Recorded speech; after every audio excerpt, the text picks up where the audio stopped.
Okay. Lab values. I'm trying to make this as painless as possible, guys. And it's just straight up memorization, kind of like the pharmacology was. Okay, so here's just a few abbreviations. Red blood, RBC, white blood cells. RBC, the BBC, we know those. Platelets are thrombocytes. Okay, so anybody remember what a thrombocyte is?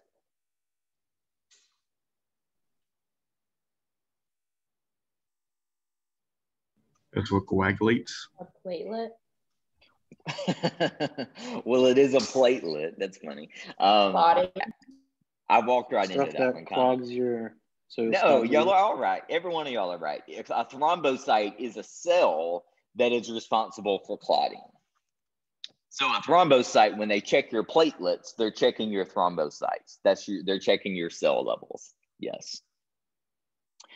So if you have a decreased, if you get say you go in and you get routine blood work done, if you've ever had to get a CBC done, that means complete blood count, or a fasting blood sugar or something like that. They're just taking measurements of everything in your blood just for a checkup. Well, if your white blood cells are low, they're going to call that leukopenia or neutropenia. If your platelets are low, they're going to call it thrombocytopenia. So if you remember from medical terminology, PENIA means an abnormal level of or reduction of. So this would be an abnormal reduction of thrombocytes. And if you're low in your red blood cells, your white blood cells, and your platelets, you're going to be, that's pancytopenia. Remember, pan means everything. Pan means everywhere, everything. So pancytopenia, all cells are low. Okay, here's our first lab value to know, hemoglobin.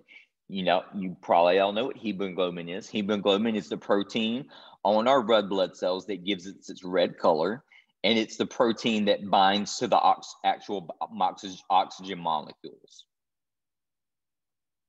Okay, so for males, it's a little bit higher. This stands for 14 to 17 grams per deciliter. And for females, it's 12 to 16 grams per deciliter. Now, if you look at that, those ranges are very much, the female range is right in the middle of the male range. So for most all of these lab values I'm going to give you, they're all going to overlap and they're all going to be so close to where you might not even have to memorize them separate male and female values. You might can get away with just memorizing maybe just the average, but I'll tell you the ones you can get away with that. For hemoglobin, you can probably get away with that. Okay. Now, this is if we have low hemoglobin. So let's start at the bottom.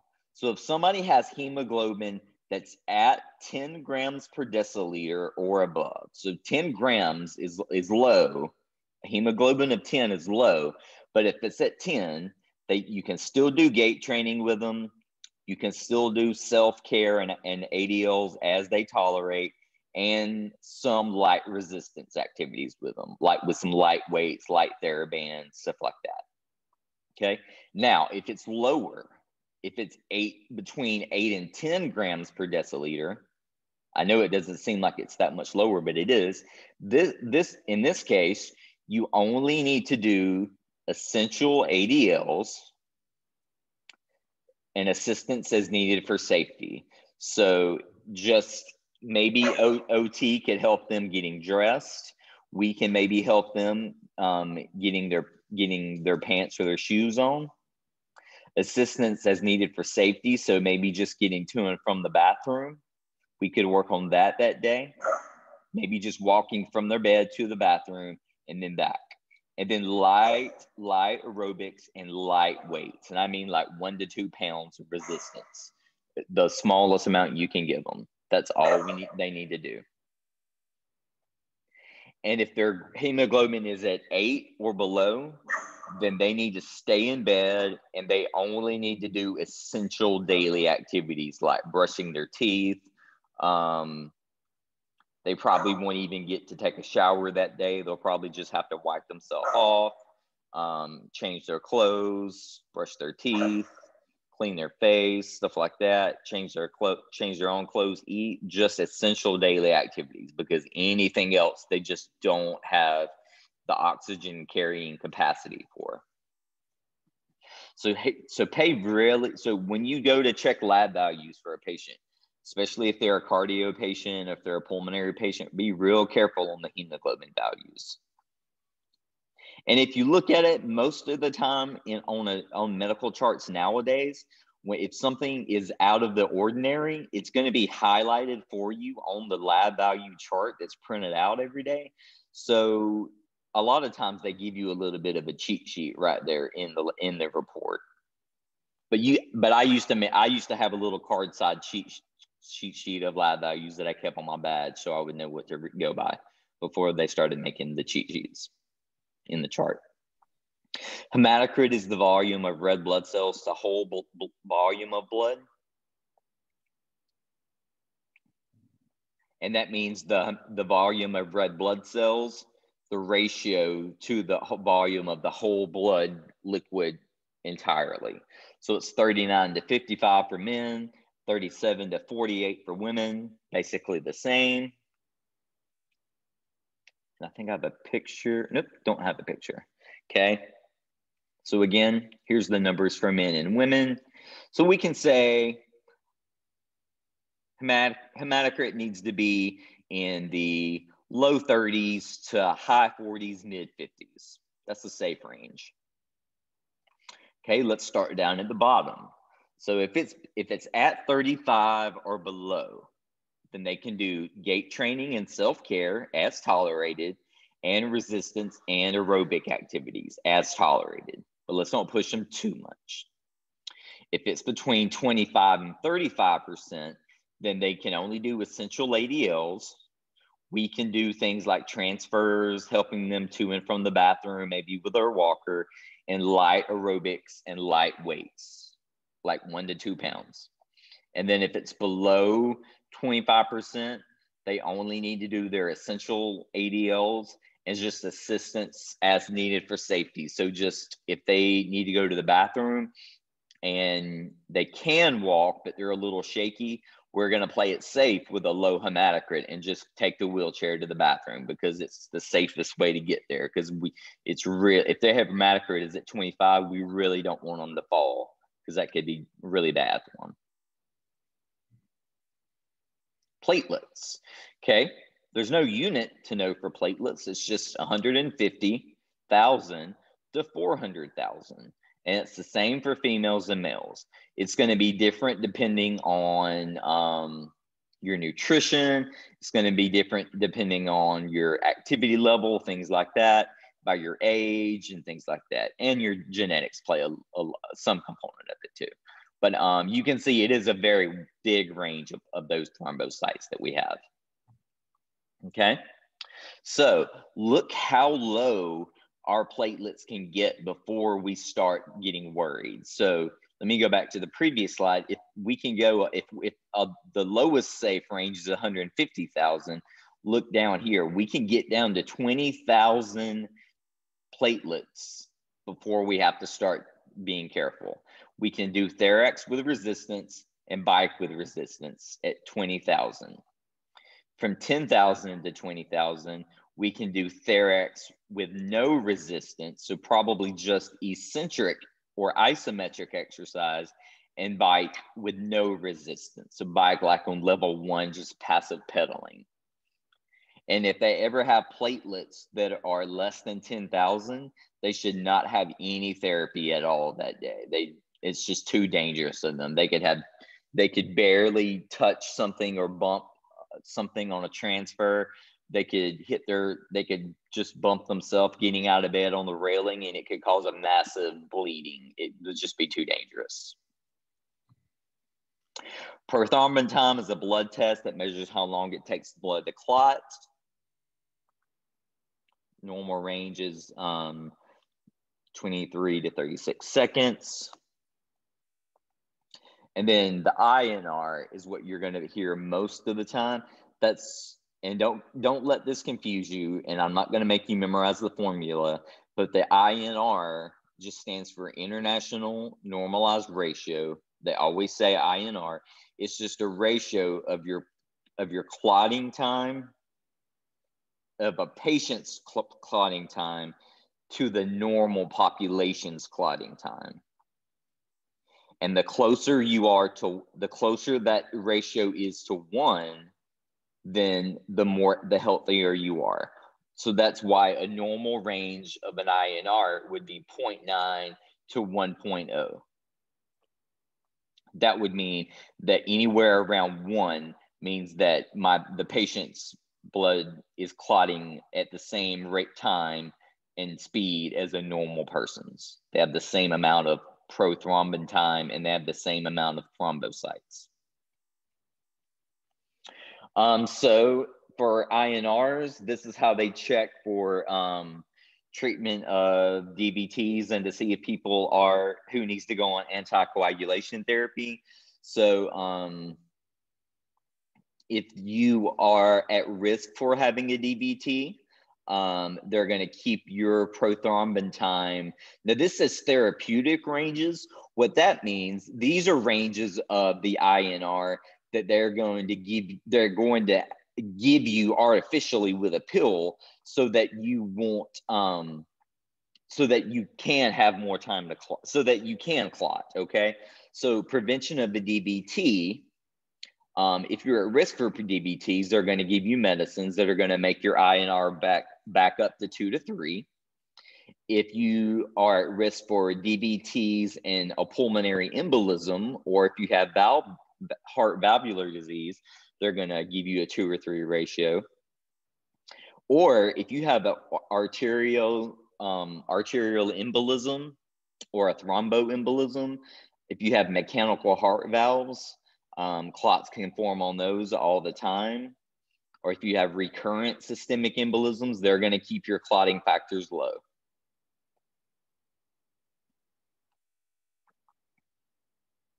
So all these people in the therapeutic ranges, their INRs would take longer to clot. That just is so because they're at risk for developing dangerous clots. If that makes sense. Does that make sense? Yeah. Okay, I'll take it as a yes. Okay, the 3 main drug classes for excessive clotting. We've got anticoagulants, antithrombotics, and thrombolytics, okay? So anticoagulants, they're used to inhibit clot formation, okay? So they treat deep venous thromboembolisms or DVTs, okay? So what they do, if you already have a DVT, then you get an anticoagulant, which inhibits clot formation and it'll bust up the clot. Okay. And you usually an anticoagulant is usually pretty fast acting. An antithrombolytic is used to inhibit clot formation from the first place. So these treat arterial thrombus formation. So these are used to inhibit clots in the lungs and clots from forming in the brain in those arteries. And in the legs too. So antithrombolytics inhibit clots from forming in the first place. Thrombolytics are drugs that you give to break up clots. So they're also clot busters, but these are very fast, accelerated clot busters. So they reopen occluded arteries and veins, like in the events of, like if you're having a stroke or a heart attack, and it's because of a clot you've had an embolism that's formed and it's broke off and went to your brain or your lungs or your heart, then there are specific clot thrombolytics that they can give you in a certain amount of time that will bust up those clots and allow you to have not so much damage from what the clot would have formed anyway. From last semester in Rehab 2, going back to stroke patients, does anybody remember there was a medication we talked about, and it's just 3 letters. It's an abbreviation, but there's a thrombolytic you give for stroke patients to break up their clots. Anybody remember what it is? The tissue plasminogen. Yeah, you even knew the whole word. I was just going to say TPA, but tissue plasminogen. Say it again. I can't say it. Say it again, Eden. It's a tissue plasminogen activator. Yes, I can never say that right. That's why I call it TPA. But for things like TPA, you have to get those types of drugs. So thrombolytics, you have to get those drugs in a certain amount of a very short window for them to work. Otherwise, they could cause internal bleeding and cause even more damage and possibly even death.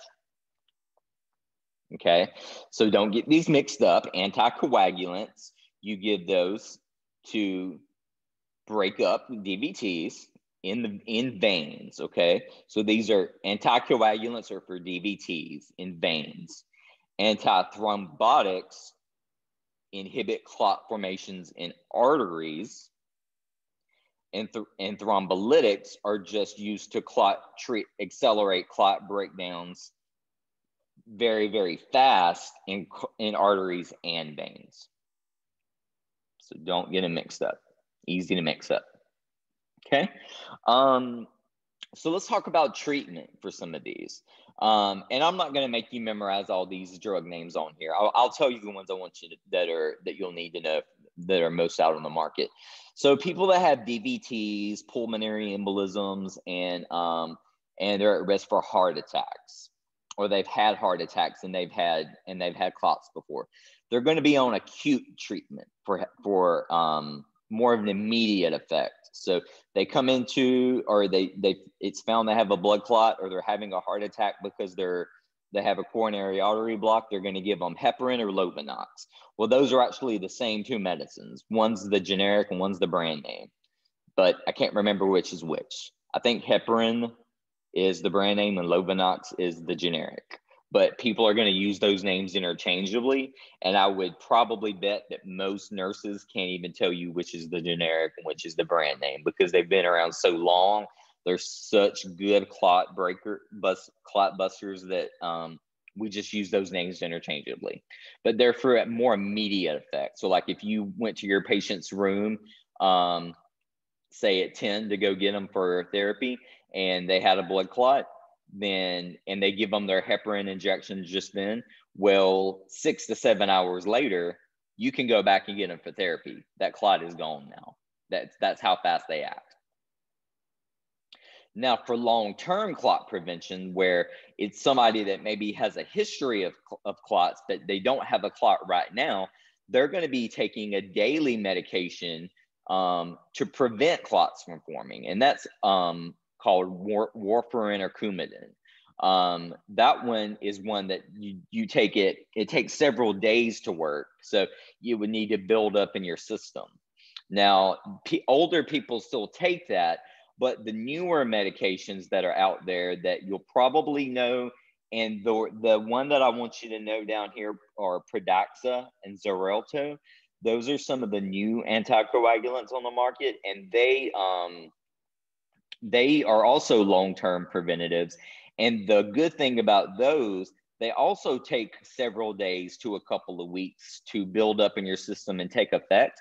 But when you're taking warfarin or Coumadin, you have to go get your blood drawn every 6 to 8 weeks the rest of your life that you're on the medication, to make sure your clotting factors are in normal ranges. If you're on Pradaxa or Xarelto, you never have to go get your blood drawn for any reason at all.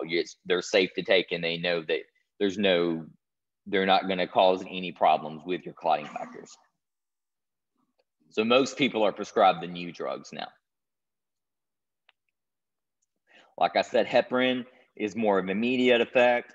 Don't worry about all this stuff where it says unfractionated and low molecular weight heparins. Don't worry about that. Just know the side effects of heparin, because it is busting up clots and it is inhibiting clot formation. So it could cause some hemorrhaging. It could cause their platelet counts to drop in the meantime, in the short time, in like the day, or they could have a reaction to it. But usually it's pretty safe. Warfarin, like I said, it takes several days to take effect, or the Xarelto or the Pradaxa. With Coumadin, you must monitor their INR regularly. They can't have hemorrhage from that.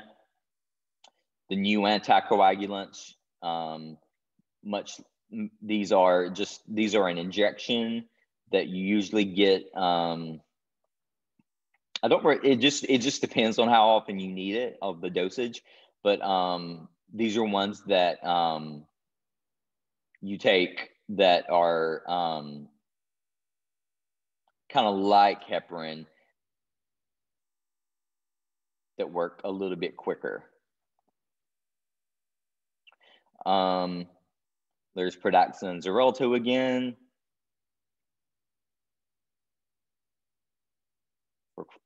For anticoagulants. Okay, that's all on anticoagulants. Dehydration. So now we'll start talking about some fluid levels. And I think, no, we got 10 minutes left. Excessive dehydration, where does that come from? Excessive loss of body fluids.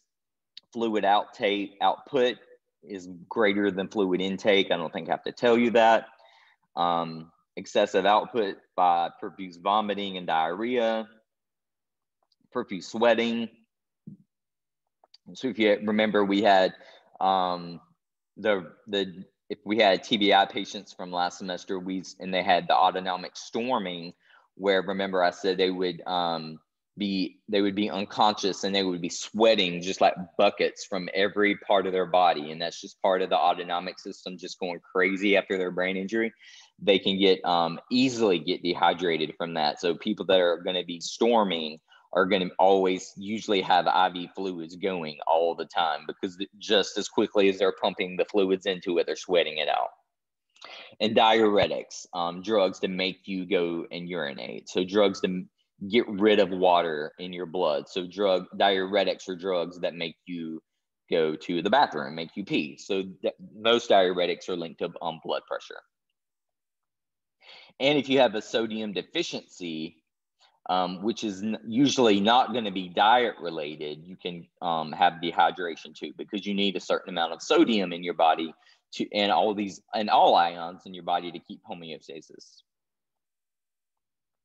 So signs and symptoms of dehydration: poor skin, turgor. Remember, that means the rebound or the snap back. It won't snap back if you pinch it. Dry mucous membranes. Headache is really common. If I don't drink a lot of water during the day, I can get a headache and get irritable a little bit. Sometimes people can get a little postural hypotension. So if you haven't drank a lot of water throughout the day, and then you stand up, or you get up after a long car ride and you haven't had a lot of water, or you've had a lot of coffee, which are things that are diuretics and get rid of water, and they're dehydrating you could get dehydrated. Can cause some incoordination, lethargy, even some disorientation if it gets bad enough. If it's bad enough, it can cause a stupor, like drunken-like behavior, and that would lead to coma, and then eventually death. Okay, potassium levels. These are the same for men and women. Normal levels are 3.5 to 5.5 milliequivalents per liter. Don't worry about you can try to memorize milliequivalents per liter. Just know for potassium, it's 3.5 to 5.5 in your blood. These are very, very, very small amounts. So hypokalemia is decreased calcium due to diarrhea, metabolic acidosis if you're too acidic, or if you're too basic, if you want one end or the other, if you're vomiting too much, or if you have renal disease. And signs and symptoms of having low potassium are going to be muscle weakness, fatigue, aches and pains, maybe some cardiac arrhythmias, and nausea and vomiting. The opposite of that is called hyperkalemia. This would be above 5.5 milliequivalents. This would be due to inadequate potassium secretion. Sickle cell anemia can cause this. Again, kidney failure, renal disease. Diabetic ketoacidosis or lupus can cause these. But see, also metabolic acidosis can cause this too, just like with hypokalemia. So a lot of these you're going to see can be the same. Signs and symptoms, often asymptomatic until very high, but muscle weakness, arrhythmia, and you'll see changes on a person's ECG. So see muscle weakness, fatigue, aches, cardiac arrhythmia for both of them. Very similar signs and symptoms. Sodium, okay? Normal sodium levels are 135 to 146 milliequivalents per liter. So a low sodium is called hyponatremia, and that's caused by either too much water intake, like you're just drinking too much water, and that would be like, you would purposefully have to be drinking too much water, like drinking it one after the other and just like always going to the bathroom, or taking excessive anti-diuretic hormone, which would be like primarily for blood pressure. So if they're giving you too many anti-diuretics, then they're getting rid of water and sodium. So that will make a lot of things go haywire. Tumors and endocrine disorders can also, with your glands, can also cause your sodium to go low. Signs and symptoms are going to be confusion, altered mental status, possible convulsions, seizures. You can have increased intracranial pressure, increased ICP, believe it or not, motor coordination, poor motor coordination, and drowsiness. Hypernatremia is caused by dehydration or poor water intake, but not by eating a lot of salt. So you might think you would have a high salt amount in your blood if you ate a lot of salt or had a lot of salt in your diet, but our kidneys are really good at keeping our salt levels where they need to be. So this is usually going to be due to poor intake of water. So we're getting dehydrated. We don't have enough water, so we're not getting rid of water. So we're not getting rid of any other salts in our blood either. So this can cause pitting edema. If you remember, pitting edema is that edema that you can make a fingerprint in that's so thick and deep. Weight gain, pulmonary edema, hypertension, tachycardia, agitation, restlessness, and convulsions. So you can see hypernatremia is a little bit, not that they're both very, very serious, but signs and symptoms of hypernatremia can be a little bit, they come on a little bit slower, but they're very, very, very important. Calcium. Normal levels are 8.4 to 10.4. Caused by hypocalcemia is low calcium, caused by decreased albumin levels in the blood, hypoparathyroidism, vitamin D deficiency, too much phosphate in the blood, and a malabsorption of calcium and vitamin D. So if you can't absorb the calcium and vitamin D from your diet right, or problems with your pancreas. Signs and symptoms are going to be muscle cramps, maybe even tetany and spasms of the muscles, hypotension, paresthesias, anxiety, and arrhythmias. One more slide before the break. Calcium, hypercalcemia can be caused by hyper parathyroidism or hyperthyroidism. If you have vitamin A intoxication, so if you have too much vitamin A, if you eat too much vitamin A in your diet, or you take too many vitamin A supplements, or endocrine tumors, signs and symptoms are going to be fatigue, depression, altered mental status, nausea and vomiting, and increased urination. And not really the same. Okay, so I will stop here for the break. I'll stop sharing.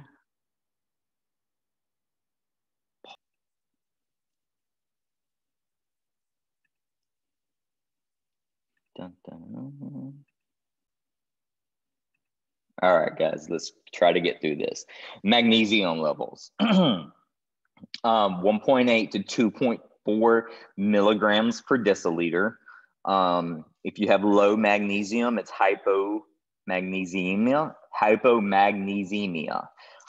This can be caused by hemodialysis, so dialysis for kidney failure, chronic renal disease, chronic pancreatitis, and severe burns. Also, you can get it from having a blood transfusion. It can cause your magnesium to go down. If you have cirrhosis of the liver, if you have hypoparathyroidism, or excessive loss of body fluid, especially from burns. And when they say excessive loss of body fluid, we're not talking about like profuse sweating. We're talking about like when you get like burns over like a large surface area of your body, you're constantly losing just all the fluid out of your body, just seeping out. Signs and symptoms: irritability, altered muscle status, lower extremity cramps, hypermagnesemia caused by, again, renal failure, hypothyroidism, dehydration, diabetes, Addison's disease, prolonged antacid use. Signs and symptoms: lethargy, bradycardia, hypotension, hyperreflexia, and muscle weakness.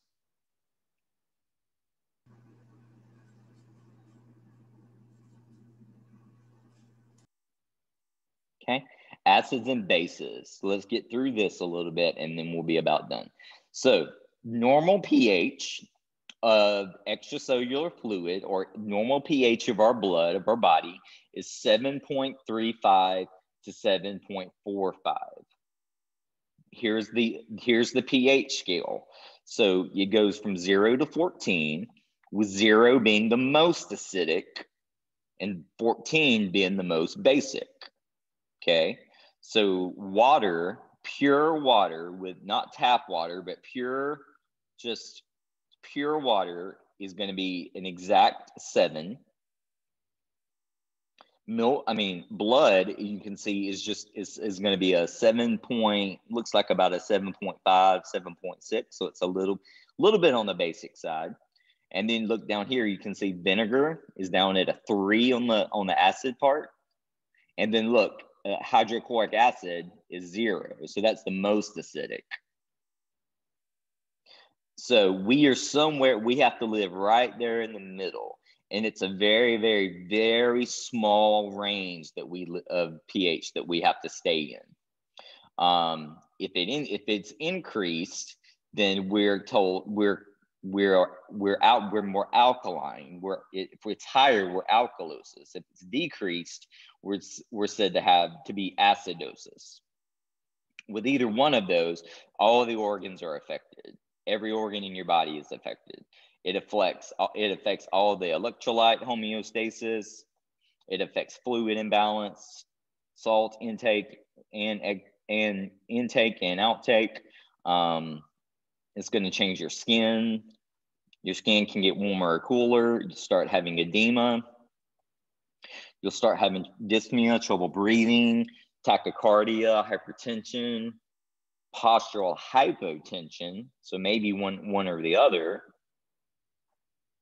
Cramping, twitching, fatigued, decreased or increased DTRs, and especially central nervous system changes. So there's going to be altered mental status. There's going to be memory loss. There may be some hallucinations and depression too. And the depression will be very much, wants to be situational depression. It'll just be for no reason, but probably have come on pretty quickly, like in the last day or so, as the pH started changing. Okay, just your scale again. Okay, the normal life value is 7.35 to 7.45. Life cannot be sustained outside of the 7 to 7.8 window. So we can only survive if our pH stays between 7.0 and 7.8. Anything outside of that window and we go bye-bye and we die. So you can be a little on the acidic side. If you're between 7.0 and 7.35, then you're just considered to be acidosis. And then if you're between 7.45 and 7.8, you're considered to be alkalosis. But the closer you are to those cutoff values, the poorer health you're going to be in, the more organs are going to be shutting down, and the worse shape you're going to be in. Normal pH is actually regulated by the kidneys and the lungs, believe it or not. So you can probably tell by the kidneys, because the kidneys filter electrolytes out and keep things stable. Well, our blood gases are controlled by the lungs. Okay, I'll get there in a second.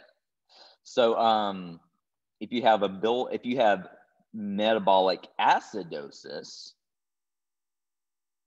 so this would be caused by you are building up acids in your body. So you're getting rid of water, so maybe diarrhea or vomiting, renal insufficiency if it's not getting rid of enough acids, or if you have diabetes, you tend to be more acidic. You'll tend to be on the acidic side. Signs and symptoms you can read below. There's a lot of them, and they're really similar to the next one. Metabolic alkalosis is a buildup of bases or loss of acids. So this can be caused by hypokalemia, excessive use of antacids. So if people take too many over-the-counter acid reducing medications, they can actually go into metabolic alkalosis. Excessive use of diuretics for blood pressure. If they have a peptic ulcer, they can get this and be more basic. And you can I'll let you read the signs and symptoms. Some of them are the same as acidosis, some of them are opposite, but a lot of them are the same. Okay, now there's a certain thing called respiratory acidosis. This is due to problems with our lungs, not our kidneys. So when we have respiratory acidosis, we have impaired alveolar ventilation. So we can't get rid of enough CO2. So CO2 is acidic. So we tend to, these people tend to be the COPD people, the emphysema people that have destroyed their lungs over the years. So the blood gases just can't exchange over those membranes. So they're going to retain CO2 in their blood, and they're going to be acidic. Signs and symptoms of that are going to be shortness of breath. They're going to feel like they just can't catch their breath. They're going to be blue. They might be a little bit restless and have a headache just because they're not getting enough oxygen and they're too acidic. Respiratory alkalosis is the opposite. You don't have enough CO2. Okay, so we have to have a certain amount of CO2 in our body to balance out the O2. Okay, so if we don't have enough CO2, that's coming from hyperventilation. So that can come from having an anxiety attack and having your respirations just being really extreme, it being an extreme stress, extreme moments of if you're exercising and you're taking it just way too far to the point where you're failing. You can get a hypoxic.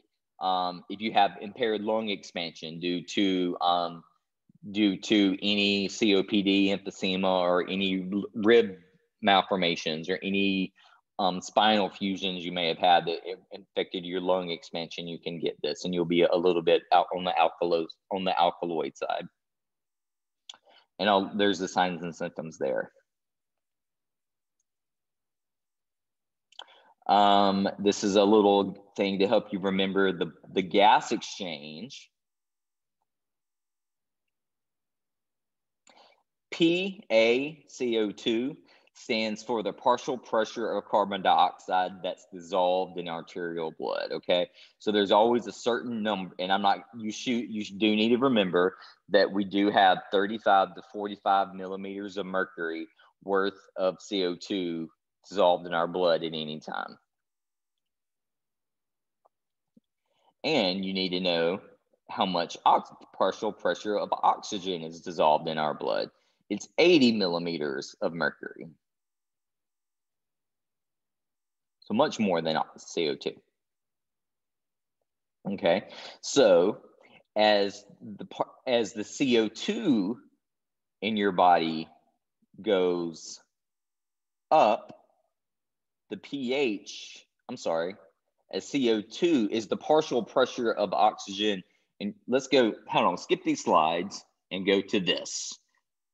All those slides that I was going to read to you are going to be really, really confusing. So let's go by this. This explains respiratory and metabolic acidosis and alkalosis in a much better chart. It gives you the etiology and the clinical representation. So if you'll remember, if you'll be responsible for knowing the numbers that I read you, then you can come back and memorize this chart. And then you can also make some not pros and cons, comparisons and compare and contrast, because there's going to be a lot of these that are going to be similar to each other or opposite to each other. So just remember, the metabolic acid and base is coming from what we're eating and drinking. Respiratory, and what else is going on in our body, in our blood. Respiratory alkalosis is coming from gas exchange in the lungs. Okay, almost done, guys. Cardiac enzymes. Cardiac enzymes are almost always indicative of a myocardial infarction. So we all know that when damage to any tissue, any muscle occurs, that the cells release some of their enzymes into the blood, their intracellular enzymes, to release them into the circulation to let the other parts of the body know, and other cells, hey, I'm damaged or I'm dying, I need help, something's going on here. Well, in the heart, that's called creatine phosphokinase myoglobin.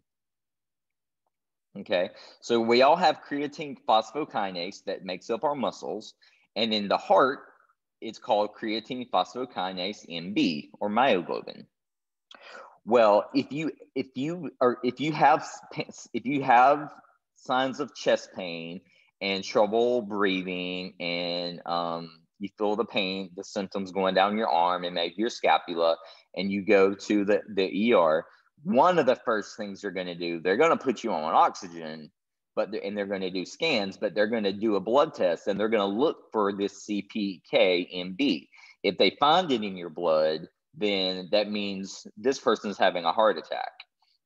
If they don't have it in your blood, then they're going to either keep monitoring you, because it might not show up until 4 to 6 hours afterwards. But if you have a heart attack, it will definitely show up in your bloodstream. Other than that, it should never be the creatine phosphokinase, the myoglobin version, should never be found in the bloodstream. It should always stay in the heart. So if it's in the blood, you've had a heart attack. Those levels they do return to normal within 48 to 72 hours. And you can see that that's normal the normal levels that we have in our body are 0.5 to 0.9. That should be 0.5 to 0.9 microliters per liter. That funny looking U stands for micro. So it's almost none, basically nothing. You know what sinus tachycardia is. It's heart rate that's over 100 beats per minute. Occurs in response to the increase in your body's demand for oxygen. It can be normal with exercise, with stress and anxiety, or it can be from medications, can come from alcohol, caffeine, other pathologies. Ventricular tachycardia is when your heart rate is 100 times, greater than 100 times per minute, but you have at least 3 irregular heartbeats in a row. Not 1 or 2, but at least 3. It can be more. This can develop as a complication of a heart attack, or this can be its own cardiomyopathy itself. This can often be indicative of heart failure and sometimes infection of the heart, valvular disease, and arrhythmias. So there's sometimes this decrease in blood chemistry or the acid base imbalance. So it could be caused by a lot of things, but it's always something that needs to get looked at. I think my mom has ventricular tachycardia, but it's benign. She's wore heart monitors before for a few days, and she's fine. Signs and symptoms: you may have some chest pain or angina, which is just chest discomfort. You may feel like your heartbeat is skipping a beat. That's what syncope is. Lightheadedness or dizziness. Heart palpitations, may feel your heart is racing out of control. Shortness of breath. Slow or absent pulses. Loss of consciousness, maybe. Normal or decreased blood pressure. And this would have to be evidenced by a heart monitor on an ECG.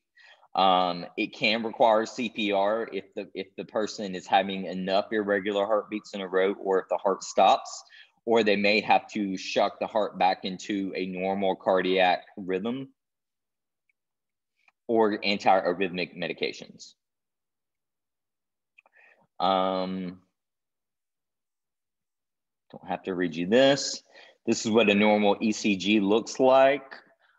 Be glad that you don't have to learn how to read these for your boards. I did, and I forgot it as soon as I took the test, and I don't remember anything about it.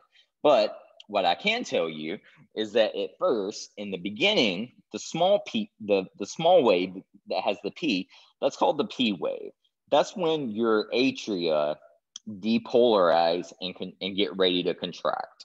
Okay, and then your ventricular depolarization is the electrical shock that your ventricles get, and then the T wave is all your ventricles pushing the blood out to the arteries, and then it all starts over again. And all heart waves should look just like this. There's different variations in the different parts of the wave. They can tell what part of the heart that's coming from, or what disease that is, just based on the shape of the wave. Okay. There's a few acute care studies just to talk about treat or not to treat. I'm going to let you guys read through those on your own, just because this has been a long lecture. But please don't skip them. There's 8 of them, but they're pretty self-explanatory. So maybe get together with some people, and then if you want to maybe put together an email and throw me some guesses in the next few days. If, like, say, case number 8, I would, because of this, I would not treat, or because of this, I would treat, because this is safe, or because this is not safe. You know, give me a reason, and it doesn't have to be long, but justify your answer. The only question for every patient is, do I treat them that day or do I not treat them that day?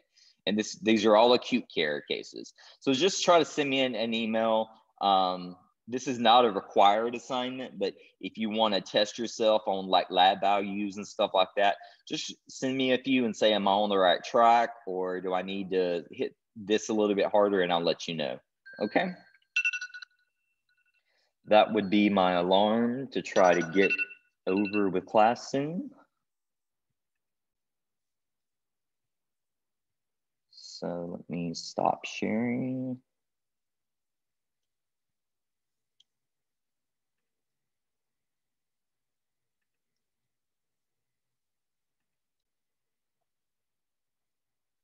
I think, there we go. After all this time, I still can't remember how to